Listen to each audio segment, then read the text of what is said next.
Hi, everybody. Happy Mother's Day. I almost posted earlier about going live right now, or that I was going to go live. I need to share this to my page. Let's see, post. So, anyway, but I didn't because every single time I do that, something gets in the way. It's like, you're not going to make a plan. I just had the intention, I set the intention to go ahead and go live sometime today and wait for the perfect time when my whole family's fed, thanks to my husband. And they're outside watering the garden in this nice cool down from the day. It's hot today where I'm at. So, hi Sarah, hi Crystal. Happy Mother's Day to you, Sarah. I'm so happy that I've got some friends joining, and even if you're watching the live stream, I'm so happy that you've taken your time and you feel called to watch the live stream.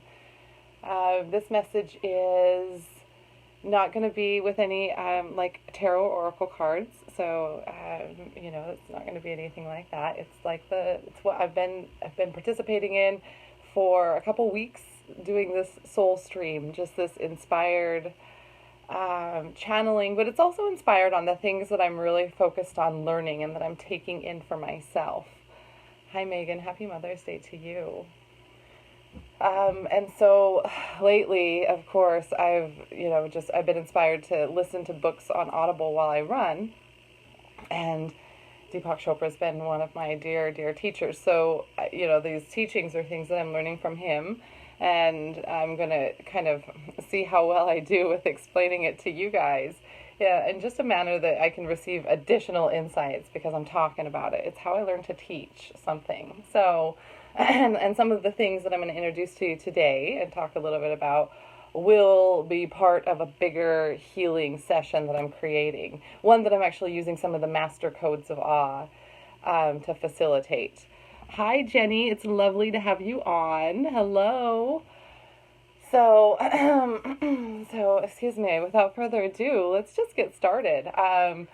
So I've been very attached to using primordial sound to enter into meditation. And last week, I explained the process of meditation that goes along with intention setting. So if you want to check that out, and if you didn't see last week's, you can scroll through my page, or you can go to my YouTube channel. I've posted these live streams to YouTube afterwards.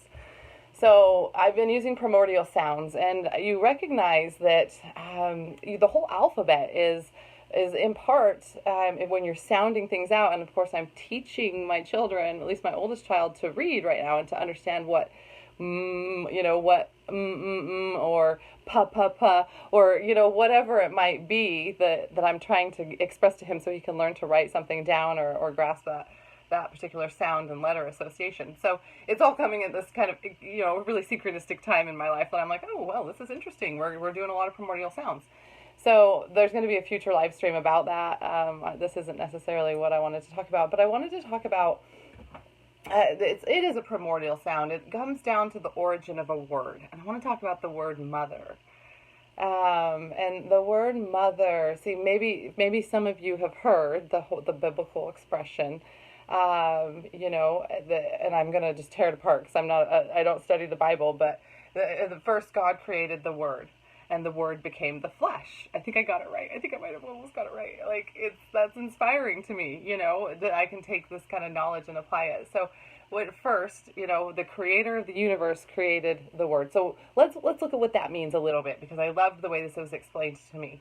It's this element of consciousness, this consciousness that is out there.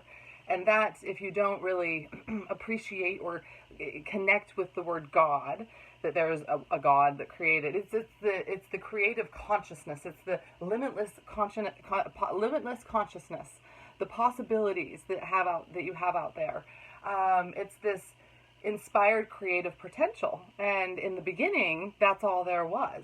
And after a while, that consciousness, that creative energy, it became restless, and with it started to have movement. This energy had movement, and the very first thing that was created from this movement was sound. And this is where we get the root origins of many of our words and many of our sounds. And like mother, for example, has this ma sound, and it's a very, it's a very common sound in different languages, like in Indian, it's, let's see, mata, and then in Latin it's mater, and also what I know in Greek it's matrix. So we have this root sound, and the thing about it is we have, the first thing that gets created is a sound, and all a word is an association with something, the sound, and then that associates in your mind as a kind of memory. Okay, so I think this is where I'm gonna like veer off of the Deepak Chopra teaching a little bit here. This is where I was starting to think about this. I was like, okay, I hear the word mother and I have a certain experience. I experience the memory of my own mother.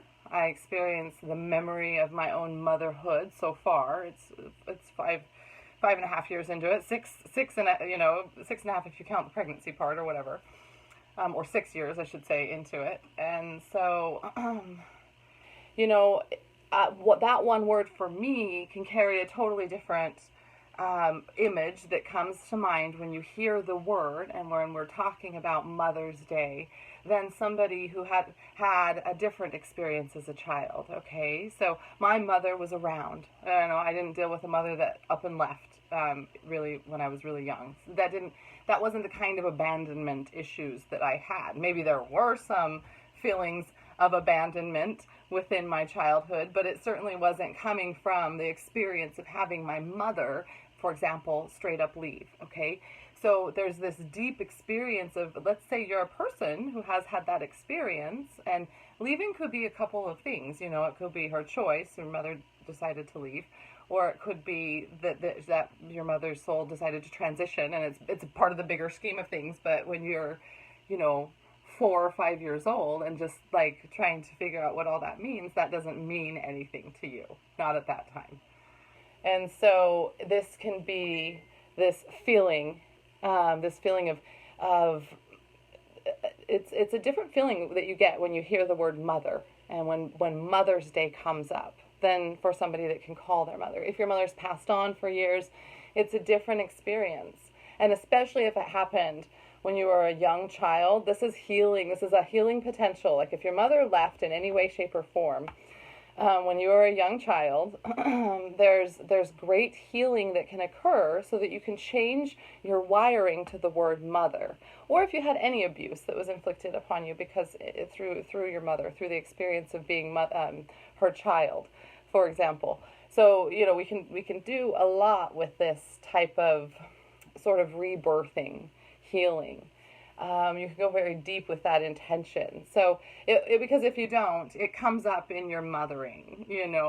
Some people decide because of their childhoods and their experiences with their mother that they're not going to have children, and there we go. So, there's still the potential to heal that inner child wound is still really important, even for the person who decides not to have children or who's not there yet either. And it's really good. If you're not there yet, that's perfect, because I spent a lot of years being not there yet. And then maybe it was the biological clock, or maybe it was my deep dissatisfaction with where I was in my life.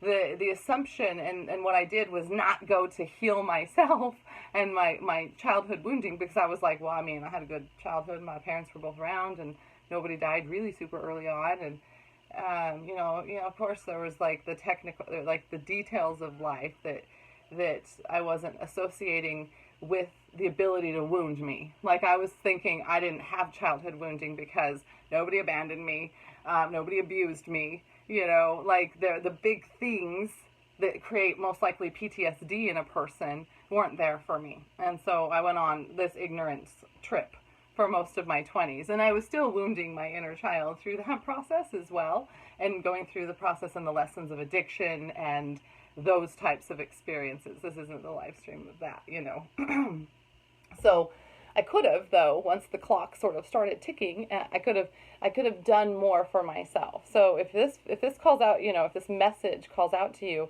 let me know in the comments. Send me a private message also if you feel inclined to keep it a little bit private. Let me know, let me know how you feel about your experience of growing up, and is that, for example, if you don't have kids, does that prevent you from wanting to have kids? Does it scare you? Do you not want to have a child have the same kind of experiences that you had? And did you know there's a way to heal from that feeling, so that no matter what you choose, even if you don't have that feeling or inkling to have a child, you can still have the healed inner child that you really do desire. And then if you Crystal, yeah. So I feel like there were phases, big phases of my life, my childhood, where the Crystal's asking a question, because a lot of people might not be able to see it, that if my parents were not very physically nurturing to me. And that's true. Like, I'm not a touch person because it's weird to me to associate touch with love.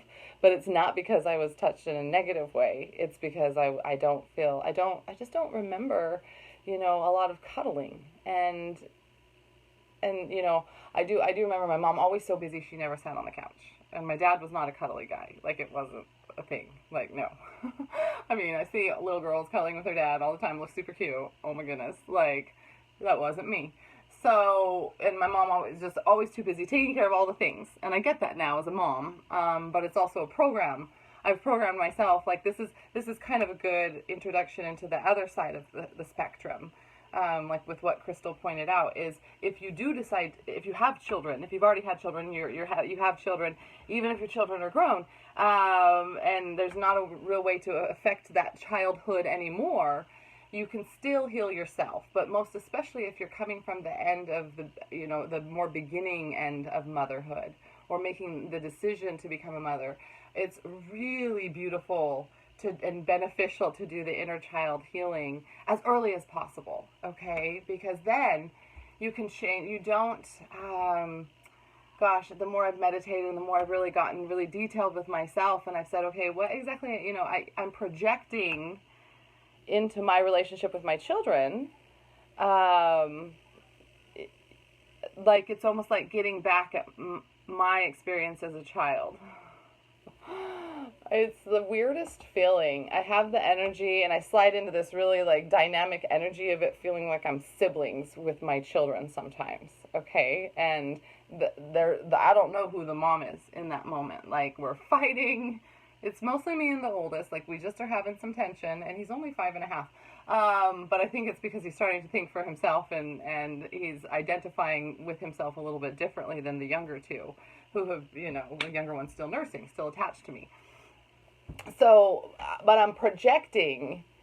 I'm very much so. It's so difficult when you start to waken up and you start to heal yourself.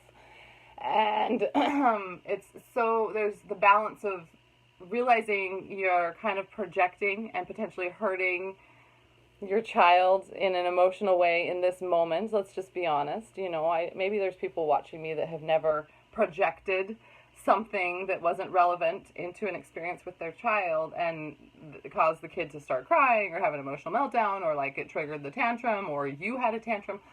Like, if you're not that mom, I really respect that. Maybe you should, like, coach me. But if you are that person, that mom, like we all seem to be, then keep listening, because this is the kind of thing where you can heal that process inside yourself even while having the children. And then once you heal the wounding, if you have children a little bit older, or you're like me and I've had like a rotation of kids, I have 3 kids age 5 and under, some of the response patterns have become neurologically wired. Okay, so this is where we go about healing the wound, and then we go about changing the neurological pathways to make a different choice, okay? To come out of the shadow frequency of whatever's going on, and to work towards the gift of whatever situation is that you're going through. Crystal says, I love how human you are, Holly. Well, thank you. I'll take a breath and get a drink and read some comments.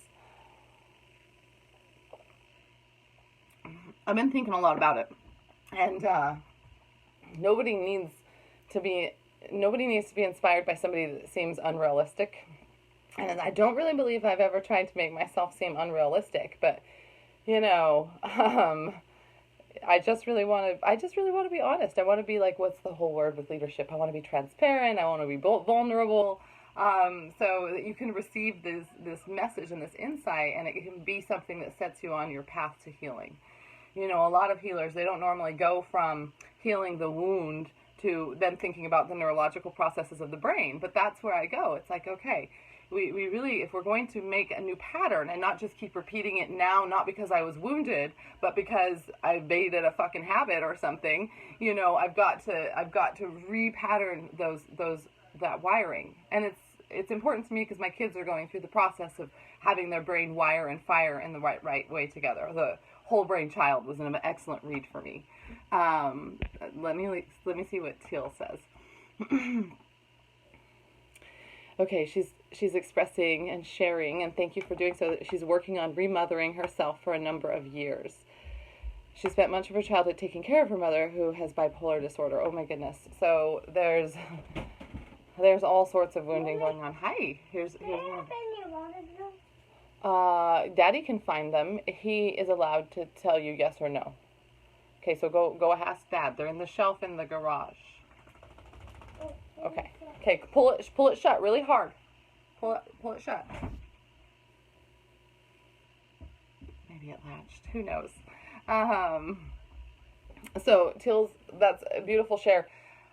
I had a father who was bipolar, so this is like a kind of like a compassionate share back experience. But my mother was the one that took the brunt of discovering that he was bipolar and figuring it out, and he did really well to take doctor's orders and get on all sorts of lithium to completely and totally block his emotional body, which made it impossible for two young girls, my sister and I, to connect with the man.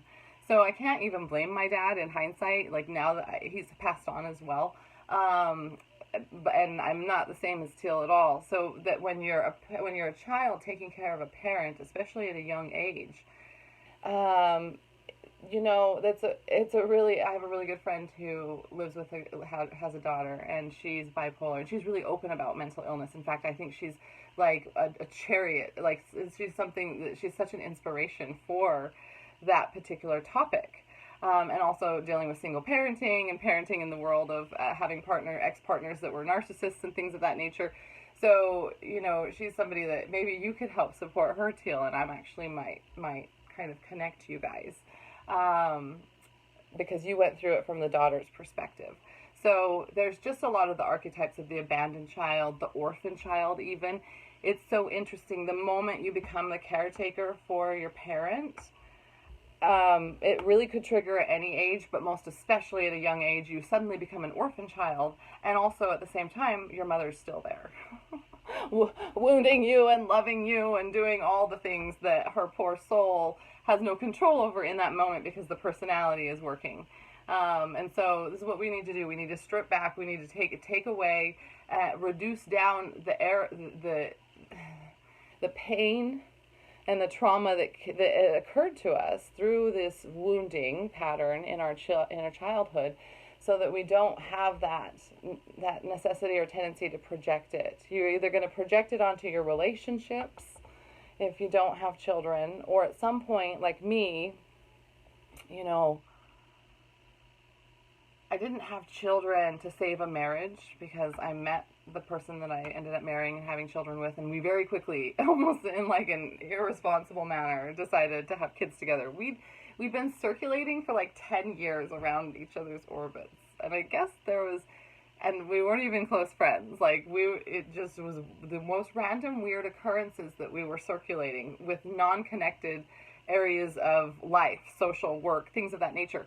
So for whatever reason, that felt right. Like, oh, we're soulmates. I know I've had all these other relationships and they haven't worked out, and I don't know what's wrong, and I'm not willing to look at myself and fix me. Can I hold my phone on? Oh, in just 1 minute I will.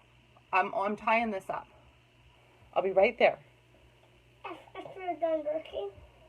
Yeah, actually, I'll be like, guys, I'll be right back. Just make a comment that I'm leaving and coming back, so I don't leave my little guy hanging. Let's find your water balloon. Come here.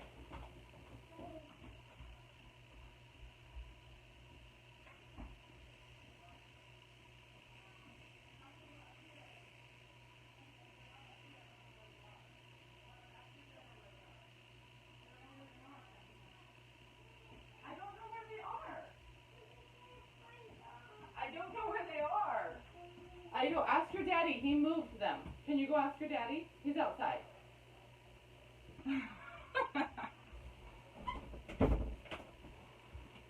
Oh, I'm back. I'm back. I don't know where the damn water balloons are. We've lost the Costco size thing of water balloons. Holy Lord. Hi, Sarah. He might come back in. He's super cute, super sweet. I just couldn't say no to him. I'm like, oh, this matters more. Like finding water balloons. So I'm going to try to bring it back.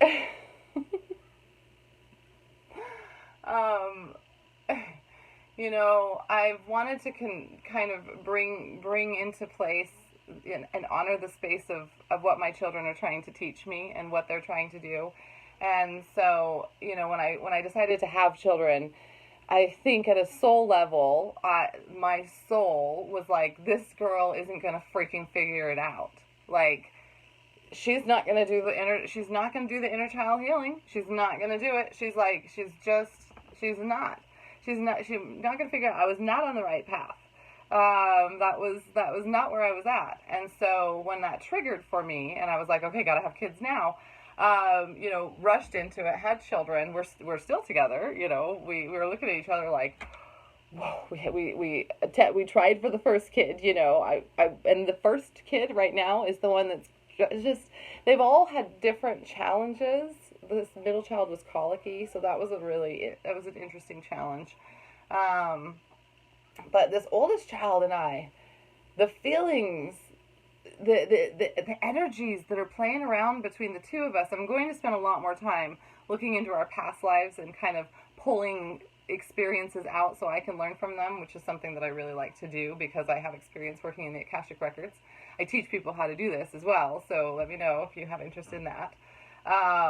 But that's the one that I tried for is the one that's bringing me so many lessons right now. And it was like my soul and his soul had this contract. And it's like, I'm going to be sent in, you know, and I'm going to require you to be a completely different kind of person than you know, a different kind of energy than, you know, you are right now.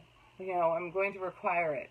And so it was like the shift and the need to do the internal work and to see what I was doing to my children and to see the reflection and almost also, you know, connect with, you know, my living parent in a way and ask a few times, say things like, hey, what happened as a child? And let's explain to this. But not only that, what happened to you as a child? Because it made me want to know who my mom was as a child. It made me want to know who my dad was as a child. And I've actually gotten in touch. Through a medium, sometimes I'm not the psychic for myself, to serve myself all the time, but I go to a psychic medium and I've had that conversation. So I learned more about who my father was as a child, and I learned more about who my mother was as a child, and I'm starting to piece it together. Like, it totally makes sense. It totally makes sense. It totally makes sense the reason why my parents projected certain experiences of parenting onto me, you know, because of what they went through. And when I was able to, that was the first step in releasing things, was the ability to look compassionately down the lines. Even though in the middle of seeing my 5-year-old display most of all my shadows in a matter of like 15 minutes of a temper tantrum, I'm flabbergasted at how much I've actually passed down to him already. And it was always in the cards, you know, it was always in the works for this to happen. That's the relationship that our souls have together. That's our contract, you know, to come down and to get me shifted, to really start experiencing my life on a different level. Crystal asks if I have a younger sister. She's like 4.5 years younger than me. So the first thing, to like kind of summarize here, I'm going to go and play with my kids for a few more minutes here on Mother's Day. The first thing to summarize is there's no reason to be ashamed of the childhood you had. There's no reason to hold on to the anger and the hurt, and to not work through forgiveness.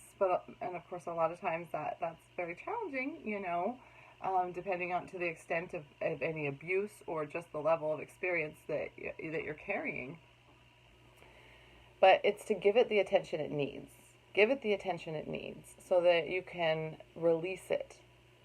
A lot of times that we bottle stuff up, we shove stuff away. We do so subconsciously to project ourselves. There's actually a thing we do where we disassociate from an experience.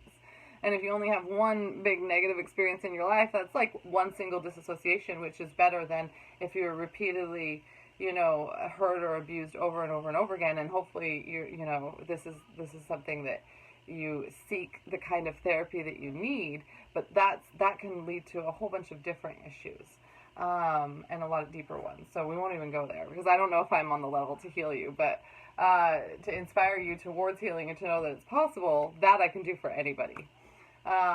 So this is all about, when you heal yourself and you can project a healed inner child experience onto your own motherhood, into your own motherhood, into your child's childhood.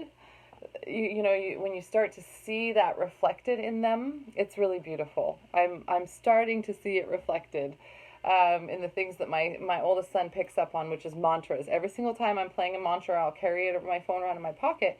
It's like he picks up on it. He tunes into it. In this moment, we can sit down and we can chant together, So I do this most often when he's really fucking pissing me off, and I just can't anymore. And it brings us together. It's like I'm rewiring the neural pathway. Instead of shoving him away and having one more thing on top of one more thing on top of one more thing bother me or annoy me or set me close to the edge, I just take the experience and I'm like, okay, this has to do with your childhood. I can't always associate what part of my childhood it came from that's causing this, but it's there, and I'm doing the work. I'm working on it. I'm going through the process of the inner child healing. But most importantly, what can I do to free will change the experience right here and now? And I can help my children not get the projection from my unhealed sort of wounding experiences. So, anyway. All right, guys. I'm super excited to have brought you this maybe inspirational live stream. I know a lot of people are like, okay, but how do we do the healing process?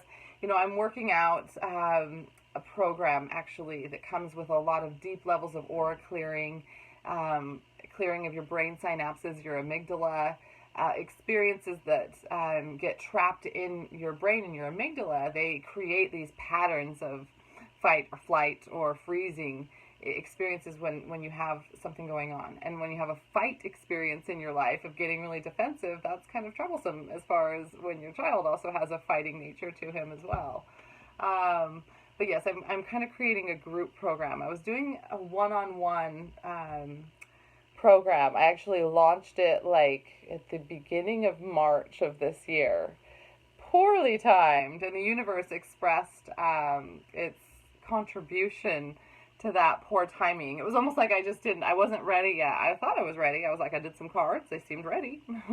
But then the shit hit the fan and everything shut down. And so I was like, oh, you're not ready to launch a big coaching package. Once again, even though I did this about a year ago last summer, I kind of launched a coaching package, a coaching, offering, and so I just wasn't ready yet. And I think because I'm still I can be of greater service through a group program, through online. It's like a retreat. I'm putting together an online retreat because, again, we're still kind of like in the middle of this social distancing thing.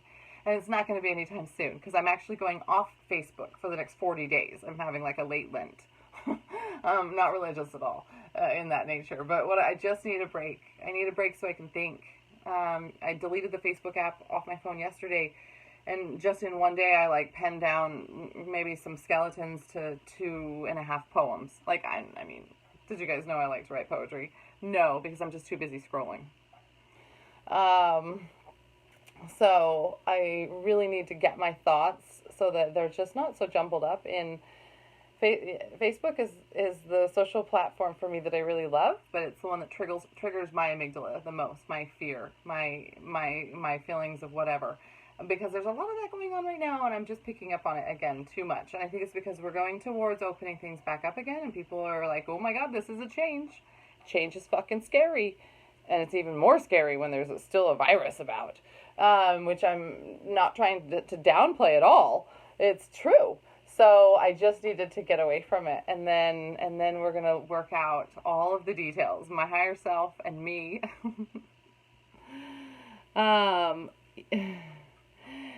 Sarah says, "Oh, she's gonna miss me." Yes, it's gonna go by so fast. Like I know it's a long time, but like I'll be back, and I'll be back forever and always. And there's just this feeling I have, which happens about every 3 years, like this itch to just dive back into the quieting zone.